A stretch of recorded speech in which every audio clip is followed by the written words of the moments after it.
Salam uşaqlar. Bugün, yəni 25 yanvar tarixində OTK-nın keçirmiş olduğu sınavdan Azərbaycan dili suallarının izahına baxırıq. Birinci sual. Qovurmasından isminin tərkibinə görə düzgün təhlil sxemini müəyyən edin. Deməli, qovur sözün köküdür. Qovurursan qovurma olur.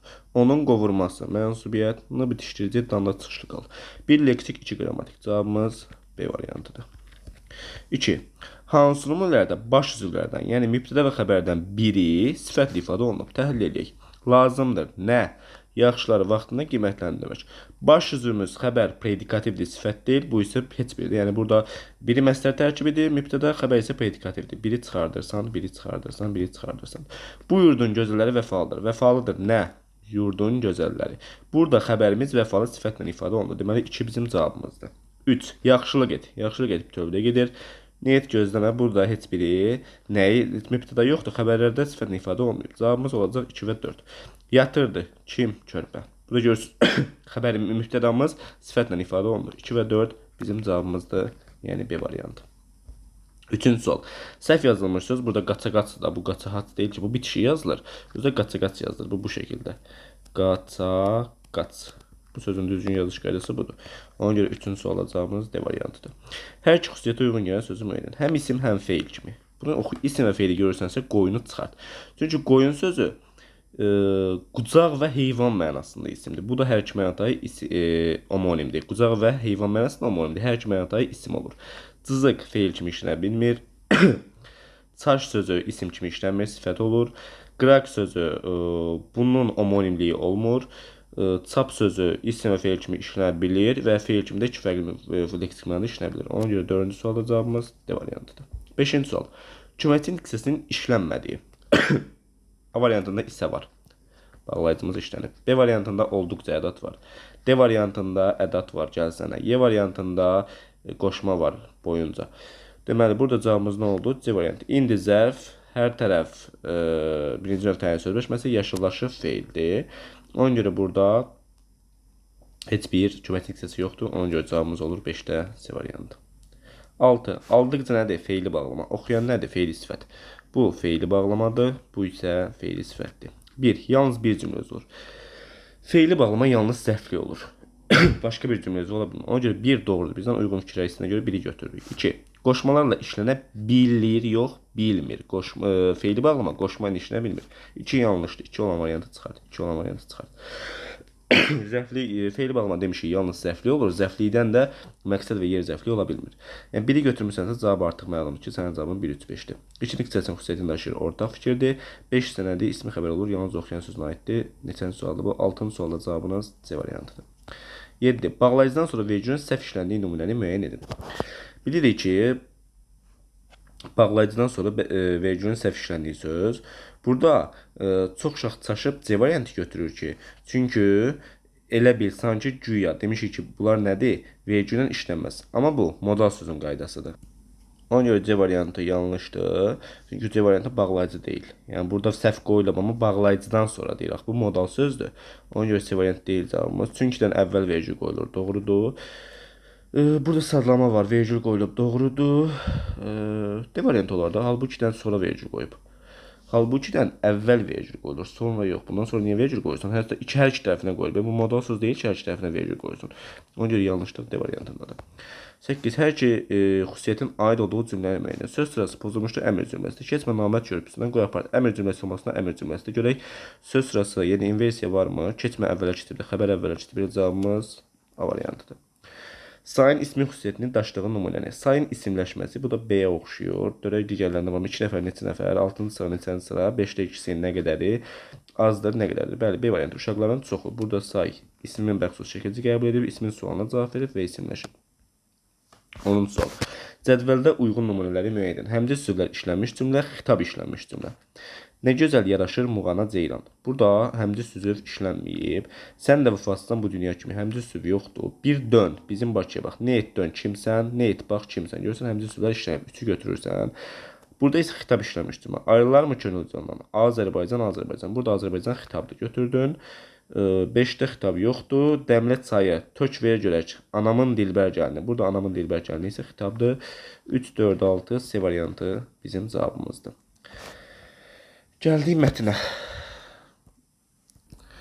Gəldik mətnlərə. Deməli, deyir ki, elə Venn diaqramındakı hansı fikirlərin yeri dəyişirsə, yol vermiş səhvlər düzələr. Həsən anasının qadağası ilə qarşılaşır. Anasının qadağası ilə qarşılaşan Həsən idimi? Anasının qadağası ilə qarşılaşan Həsən yox, Süleyman olmalıdır. Deməli, biri dəyişdirməliyik. Tağı əmdən ova getməyin şərtləri olduğunu öyrənir. Bunu öyrənən ortaq fikir deyildi. Bunu öyrənən yalnız Süleyman idi. Deməli, 2-nin də yeri dəyişməlidir. 1 də dəyişməlidir, 2 də dəyişməlidir. Razılığa gəlir. Hə, bu yarış mənasında hər ikisi razılığa gəlir. Ortaqda 3 yerindədir, 3-ə dəymirik. Xəsarət alan Süleyman yox, Həsəndir. Deməli, 1 ilə 4-ü dəyişəcəksən. Yarışda iştirak edir hər ikisi. 2 ilə isə 5-i dəyişirsən. 1, 4, 2, 5. 11-ci sualda cavabınız B variantıdır. 12. Hansı sözlə başlayan abzasda A-nın qoyduğu qadağanın səbəbi məlum olur? Bu qıçının sınma məsələsidir və bu qıçı 2 yerdən sınır. Burada da bunu ilə başlayan abzas da hiss olunur bu. Amma bunu deyə bir abzas variantımız olmadığı üçün onlar bazarla da onda. Bazarla, çünki burada yarış artıq buradan başlayır. Ona görə bazarla başlayan cümlə olacaq B variantı. Mətn hansı xüsusiyyətlə fərqlənən atlar? Atın rəngi verilmişdi, kəhər at. Cinsi verilmişdi ki, orada dişi at var idi, Madiana. Və yaşı verilmişdi, 2 yaşlı bir at var idi. 1, 3, 4, o da hardadır? Y variantı bizim cavabımızdır. Əsərin müəllifi altına çəkmiş hissə ilə bu fikri çatdırmaq istəmişdi. Altına çəkmiş hissəni tapaq. Bizlər at üstündə böyümüşük deyə onu sakit etdi. Bizlər at üstündə böyümüşük. Bu səmimi münasibət deyil, əsassız olmaq yox. Bu bir növ ənənəyə çevrildiyin deyir. Yəni biz böyümüşük, bizdən sonrakılar da böyüsün. Bu artıq ənənə halına gəlmiş olur. Yəni bunu bir ənənə kimi verildiyini bizə demək istəyir. Ona görə C variantı daha uyğundur məncə. 15. Mətndə əsasən doğru fikri müəyyən edin. Xüsusi bir şərt yoxdur, xeyr, xüsusi şərtlər var idi. Süleyman at sürmək üçün ki, yaxşı deyir, at çapmağı bacarmalısan. Süleyman at sürmək sayəsində özünü doğrulda bilmir. Xeyr, doğruldur. Niyə doğrulda bilməsin ki? Mətni söyləyən yalnız ilk hissəni var olur. Bəli, onun 2 dənə istəyi olur. Bir, at minib sürmək, bir də tağı əmi kimi quş ovuna getmək. Amma bu at minib sürə bilir, quş ovuna gedə bilmir. Ona görə C variantı doğru fikirdir. 15. Mətnin tərkib sırasında plan bəndlərini müəyyən edin. Plan bəndi giriş hissəyə nə yaza bilərik? Giriş hissəyə yaza bilərik ki, Həsənin arzusu. Həsənin at minmək istəməsi, Həsənin ova getmək istəməsi, bunlar giriş hissəyə aid cümlələrdir. Nəticə hissəsini nə yaza bilərsən? Nəticədə görək nədən danışır. Məşhur sınıqçı, sınıqçının köməyi ilə Həsənin sağalması, Həsənin aramıza yenidən qayıtması, bunlar da sənin nəticə hissəsinə aiddir. 17. Mətnlə nöqtələrin yerinə uyğun ifadə yazmaqla cümləni tamamlayın. Nöqtələrimiz hardadır? Tip təsili olmasa da, sınıqçı məşhur olan bu sınıqçının uşaqlar üçün yazdığım müəyyən tip təsili olmasa da bu sınıqçı yaza bilərik ki, nə?